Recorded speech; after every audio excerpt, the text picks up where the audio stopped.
Mga master, okay lang bang? Huwag niyong skip ang mga ads sa aking mga video kung okay lang mga master. Salamat sa solid na suporta po. Yon, what's up mga masters? Nandito na naman tayo sa panibagong araw, panibagong kabanata na naman ang pagsasama-samahan natin ngayon guys.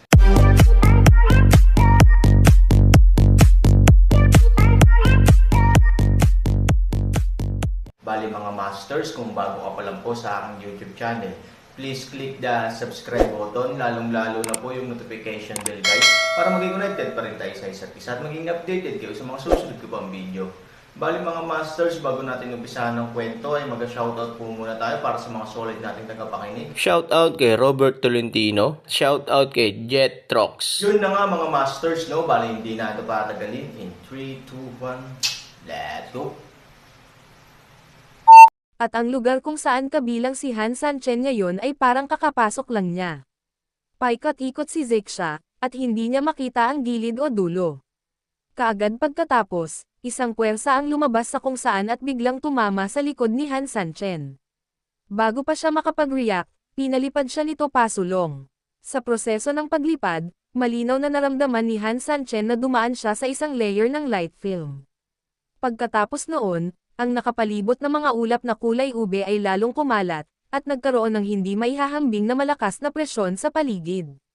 Sinabi ng intuit ayon kay Han Sanchen na hindi ito dapat maging simple. Masasabing lubhang mapanganib ang lugar na ito. Sa pag-iisip nito, maingat na tumingin sa paligid si Han Sanchen at kasabay nito, dahan-daang naglakad pasulong.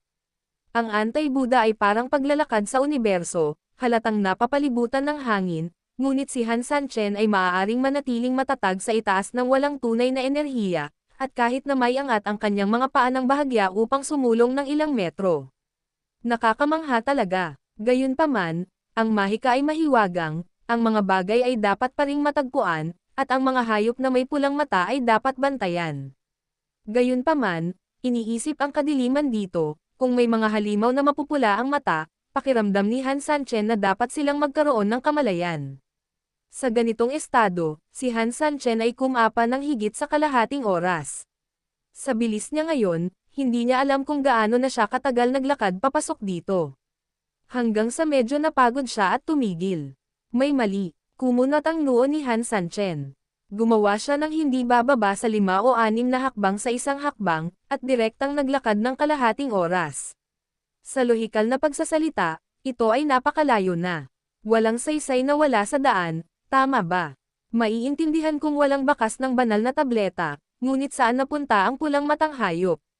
Hindi masyadong naiintindihan ni Han Sanchen, at sinabi sa kanya ng kanyang intuition kung saan siya dapat nagkamali. Ngunit kung ito man ay mga salita ni Peigo o ang mga salita ng matandang nakatatanda ngayon, mapapatunayan na walang mali sa lugar na nasa harapan mo. Ang problema, saan galing? Napakamot ng ulo si Han Sanchen, naguguluhan. Hindi pa kaya sila nakakarating sa totoong mundo. Minsang sinabi ni Peigo na mayroong isang pinto sa kaharian ng langit at lupa, at mayroong isang pares ng buhay at kamatayan na couplet sa labas ng pinto. Paano ang pinto? Nasilaw ni Han Sanchen ang kanyang mga mata, at wala man lang bahid na nakapaligid sa kanya, kahit isang pinto. Sa pag-iisip nito, walang pagpipilian si Han Sanchen kundi ang bilasan at sumugod. Hanapin ito. Dahil dito, lumipas ang isa pang oras. Sa pagkakataong ito, hindi lang umalis si Han Sanchen, kundi umupo lang sa pwesto. Kung hindi pa rin tama ang kanyang pakiramdam noon, ngayon, talagang alam na niya na may mali. Sa loob ng isang buong oras at kalahati, sa kabuuan, talagang hindi ito nakikita ni Mao, ito ay ganap na imposible. Kaya, maaari lamang kung saan ang problema. Ngunit nang tumangala siya, ito ay muling itim, at hindi alam ni Han Sanchen kung ano ang nangyari ng ilang sandali. Medyo nabalisa si Han Sanchen, at mabilis niyang naalala ang iba't ibang posibilidad sa kanyang isipan. Sa huli, inilagay niya ang core sa 2 pangungusap. Isa ang natural na sinabi sa kanya ng matanda bago siya umalis. Ito ang ubod ng buong pagbabawal at kinokontrol ang pagkakasunod-sunod ng buong pagbabawal, ngunit ang pamamaraan ng yin at yang mismo ay negatibo at positibo. Kung kinokontrol nito ang positibo, dapat itong negatibo. Ang isa ay ang life and death double linkage sa bibig ni Peigo. Tila 2 lugar ang pinag-uusapan ng 2 tao, Ngunit kung maingat na pahalagahan ang mga salita ng matanda at ang mahinang ngiti bago siya umalis upang mahanap ang kasagutan, tila nadadawat na naman ang dalawang lugar na ito. Ngunit ano ang kasangkot? Si Han Sanchen ay halos mawalan ng malay, at nakaramdam ng pananakit ng ulo sa ilang sandali.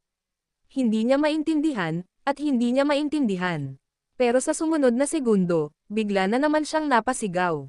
Yin at Yang, Chen Kun. Sumimangot si Han Sanchen, na para bang may isang bagay na pareho sa pagitan nilang dalawa. Kaya, tumayo si Han Sanchen, at ang buong tao ay tila tuwang-tuwa at solemn na, pwede ba? Baka ganito. Storytelling channel sa YouTube. Biglang nagpa siya si Han Sanchen, sa sumunod na segundo, bigla niyang inangat ang kanyang katawan at dirdiretsong naglakad sa ilalim niya. Halika, gaya ng inaasahan, hindi nakikilala ng lugar na ito ang tinatawag na harap, likod, kaliwat kanan, kahit pataas at pababa, ang mga tao dito ay para talagang tumuntong sa langit ng universo. Kung saan nila gustong pumunta, nakakagalaw sila ayon sa kanilang mga puso. Ngunit tila nangangahulugan ito na ang buong paglalakbay ni Han Sanchen upang mahanap si Jindan ay naging mas komplikado. Ngunit ito ba ang kaso? Para kay Han Sanchen, maaaring hindi ito ang kaso. Hindi bababasa, pagkatapos malaman ang ilang mga pangungusap, naniwala si Han Sanchen na ang layunin na hinahanap niya ay naging tumpak at mas maliit. Kung hindi, ayon sa kasalukuyang sitwasyon, naniniwala si Han Sanchen na kahit maghanap pa siya ng isa pang 3 oras, hindi na siya makakahanap ng anuman. Kahit na, naghahanap ng 1 o 2 taon ay pareho. Habang pababa si Han Sanchen, mabilis na lumipas ang oras. Makalipas ang halos kalahating oras, unti-unting bumagal ang mga yapak ni Han Sanchen. Kumunat ang noo niya, naramdaman ang matinding pressure at banta mula sa lahat ng direksyon. Bagamat labis nitong kinabahan si Han Sanchen, medyo nasasabik din si Han Sanchen. Hindi bababasa, nang magsimulang magbago ang pressure ng hangin sa paligid, talagang nangangahulugan ito na tama ang hula ni Han Sanchen. Kung ito man ay ang kaharian ng Chen Kun, o ang kabaligtaran ng oras at espasyo, sila ay sama-samang nagpapaalala sa kanilang sarili na ito ay si Chen Kun, ngunit ito rin ay lubhang nagkakagulo. Bilang karagdagan, ngayon lang ay parang naglalakad sa mabituing kalangitan, na nagpaisip kay Han Sanchen ng isang posibilidad sa isang iglap. Posible bang talagang lumakad siya sa langit, ngunit ang universo ay baligtad, upang isipin niya na ito ay lupa, ngunit sa katunayan ito ay langit. Kung hahanapin mo hanggang sa langit, wala kang makikita. Sa katunayan, ito talaga ang dapat na hulaan ni Han Sanchen. Sa pagtatatag ng haka-haka na ito, ang mas malaki ngunit mas walang katotohanan na haka-haka sa puso ni Han Sanchen sa oras na ito ay nagsimulang tumayo ng kaunti. Gayunpaman, ang bagay na ito ay kailangan pa ring patunayan sa pagsasanay. Boom! Oo nga naman, kasama ang isang napakalaking muffled na tunog, ang paraan ng paggalugad ni Han Sanchen ay tila natapos na. Sa harap niya ay isang malaking piraso ng lupa. Bahagyang huminto siya, halos hindi makatayo, ngunit pagkatapos masanay ng kaunti, tumingin pa rin si Han Sanchen sa paligid. Itim na itim ang paligid, maliban na lamang na ang matibay na lupa sa ilalim ng mga paa ay iba sa nakaraang paglalakad sa langit, ang iba ay halos kapareho ng oras na iyon, at wala man lang pinagkaiba sa paligid. Gayunpaman, hindi nagpanik si Han Sanchen, at naramdaman niya ito ng tahimik habang hinahabol ang kanyang hininga. Maya-maya, mabilis siyang naglakad patungo sa silangan. Ang lugar kung saan may mga red-eyed beasts ay may magic pill, at kung saan may red-eyed beasts, ayon sa pamilya Pei, ito ay dapat malabo. Ang dapat gawin ni Han Sanchen ay magtungo sa silangan. Walang ibang dahilan. Nang tumayo lang siya at ipinikit ang kanyang mga mata para makaramdam, si Han Sanchen ay walang cultivation base at walang sense of consciousness. Natural, hindi niya matukoy ang iba pang mga nakapaligid na eksena, at natural na hindi siya maaaring magpanggap na mapilit. Sa katunayan, nararamdaman ni Han Sanchen, temperatura. Kung saan may fog, malamang na mababa ang temperatura, kaya ito rin ang pangunahing dahilan kung bakit nagpasya si Han Sanchen na pumunta hanggang sa silangan.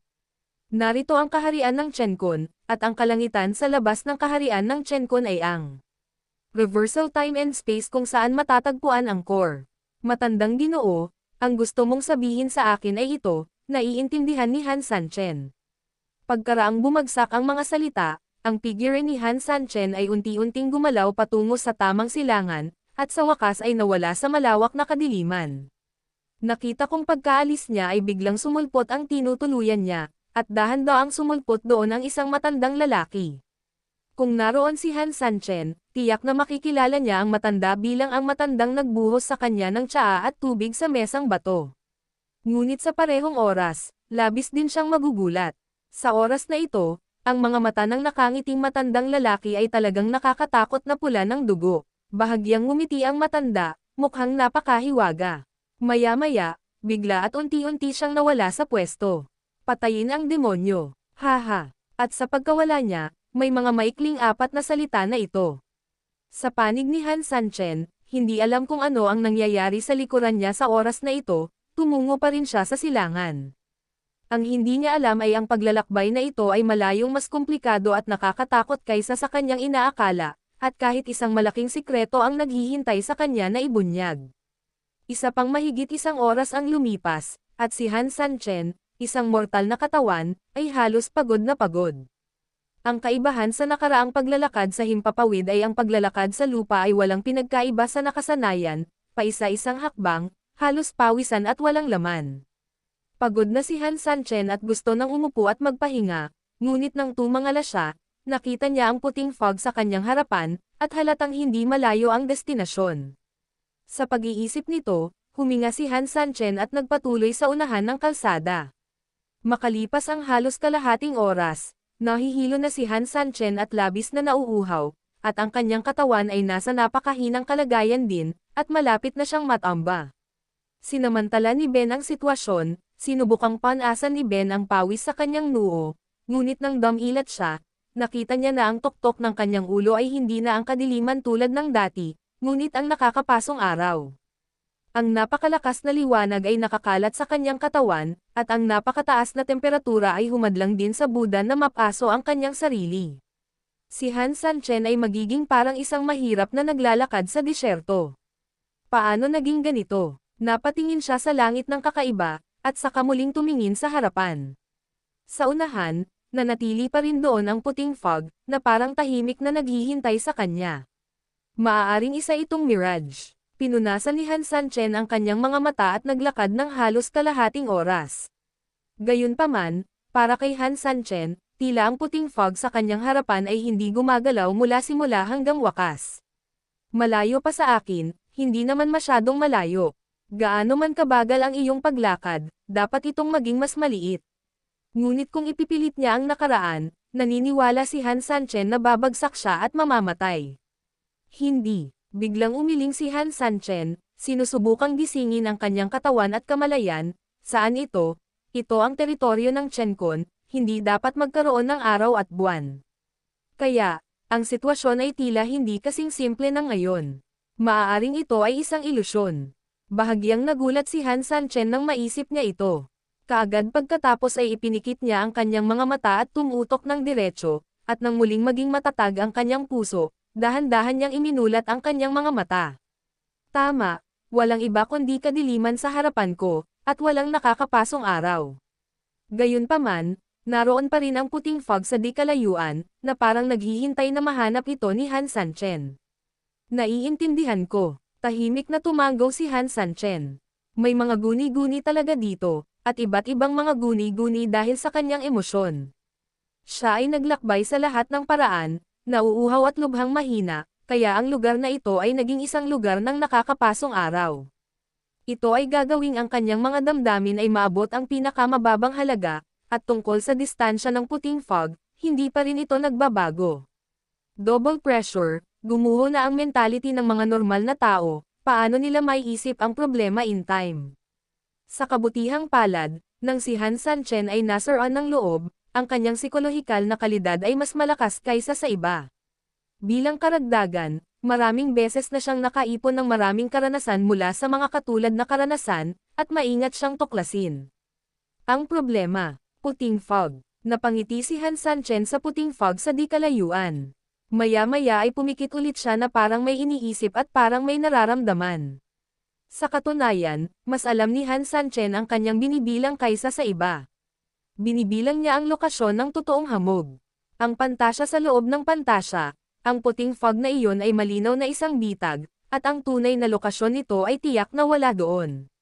Ngunit saan ito dapat? Biglang iminulat ni Han Sanchen ang kanyang mga mata at ngumiti sa isang tiyak na direksyon, bakit ako napakatanga, ngunit nakalimutan ko ito. Nang bumagsak ang mga salita, tumayo siya, pagkatapos ay bahagyang lumiko, at mabilis na naglakad patungo sa kanluran. Kung may nanonood sa labanan sa oras na ito, tiyak na makikita nila na tila pabalik si Han Sanchen sa orihinal na landas. Ngunit hindi ito ang punto. Ang punto ay si Han Sanchen, na muling nagmulat ng kanyang mga mata sa oras na ito, ay naging pula ng dugo, at tila, hindi makikilala sa maalamat na halimaw na may pulang mata. Yun na nga mga masters, no? Bali panibagong kabanata na naman yung natapos natin ngayong gabi. Muli, maraming salamat po talaga sa walang sawang suporta po sa aking YouTube channel na talagang inaabangan nyo po ang bawat upload ko po. Bali mga masters, magkita-kita ulit po tayo bukas ng gabi at ngayon po ay magpapaalam po muna tayo. Bali mga masters, bye-bye!